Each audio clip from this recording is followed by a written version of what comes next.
Hi everyone, it's your boy Zach, and today is Saturday. And this morning, I was really in the mood to read some Saturday comics. So when I first started collecting in the late '80s, I was in high school, and I kind of had a pattern to reading. And Saturday was for getting. It was actually it's kind of weird. It was for the comics that weren't that great, because the ones that were great, I'd go on. Well, new comic book day was always changing for some reason. If I remember correctly, it was sometimes Wednesday, Thursday, Friday, throughout the late '80s, early '90s. But whatever awesome new comic I would read as soon as I got home, and if I had a back issue, I'd read it right after that or the next day. And then this was for like the quarter bin comics that I didn't even really want to read. But I would have like a blast just reading a bunch of very mediocre. Like Saturday was the day to read mediocre comics. So for some reason, I just suddenly started thinking about Solo. So I was like, went to go look up because I remembered him having a few miniseries. So mainly I know Solo from this Eric Larson run. Solo is here, and while I live, terror dies. That's his catchphrase. So yeah, so this is where I learned about Solo, and I thought it was pretty cool. Whatever this mask is called, I love it. Like that's pretty much a character always works when you give them that mask. So then I went to go look up this miniseries from like 1994.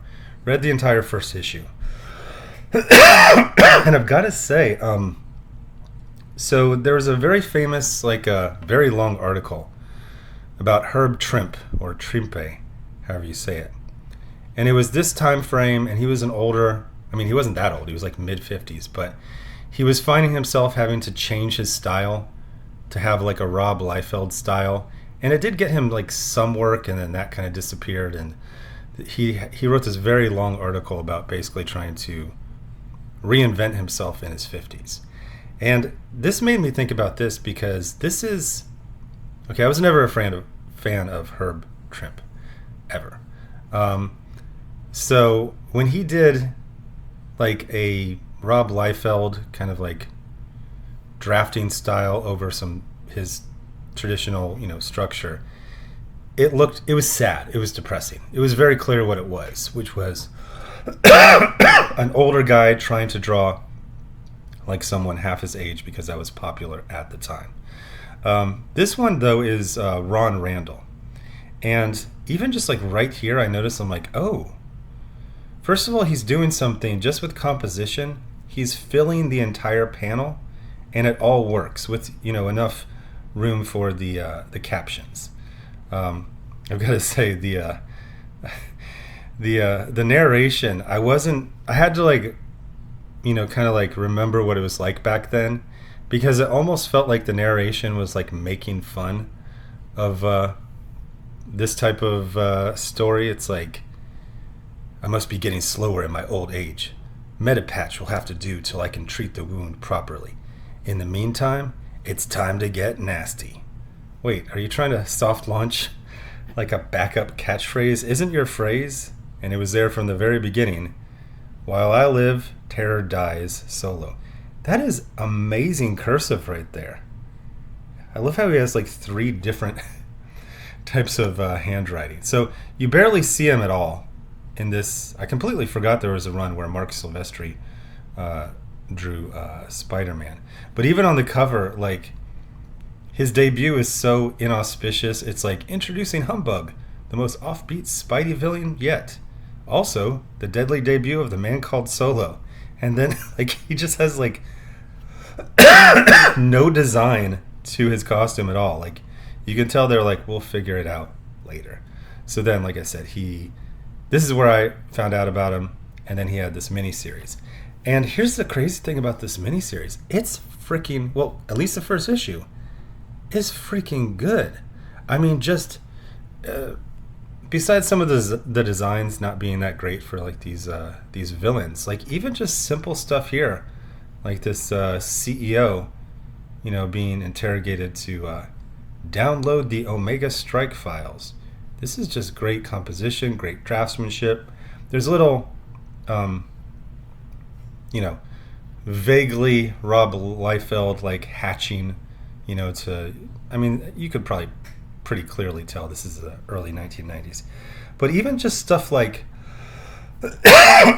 again, how this composition completely and perfectly fills the frame so that basically every part of it is interesting. Even stuff like, look at the grenades. They have weight to them. They're not just attached like he's a G.I. Joe action figure. Like each one of them is sitting slightly differently in a way that kind of hints at the weight of them. So then he blinds people with some, what is it? The flare gun packs enough of a punch to keep these guys blinded for hours. Yeah, if you're blinded for hours, you're just blind. Like a flashbang, a flare, whatever, it's going to make you go blind, really blow out your retinas for like a couple seconds. It's like when they say like, is he dead? No, I knocked him out. Oh, how long has he been out? I don't know, indefinitely, hours. No, he's dead. He's dead or in a coma. When you get knocked out, you come back like literally seconds later. It feels like it's hours later. You're all discombobulated, but that's not. If you blind someone for several hours, they're just blind forever. So he's got this little visor to help him out, all these gadgets. He's got these implants. We get a little bit, like I said, the worst thing about this was this is just a really lame design. So he meets, old Honey Dip from back in the day. And again, just look at, this is better than it needs to be, especially like all this sculpting on the torso, having each one of the grenades sit differently than the other. It's actually really, really good stuff. Then we get Spider-Man, and this is actually probably the reason that I didn't finish it, because I was actually having fun. It was a good miniseries. Please, I can see some of you all have typed it already, but you know what? You can delete it. Everything was better in the 90s. No, it fucking wasn't. There was a lot of absolutely awful comics. This one is not. This one is quite good, but, and they used to do this all the time. You introduce a new character or you start a new miniseries or series, you would have Spider-Man or Punisher or Ghost Rider or Wolverine help put the new character or the new-ish character over, which is fine.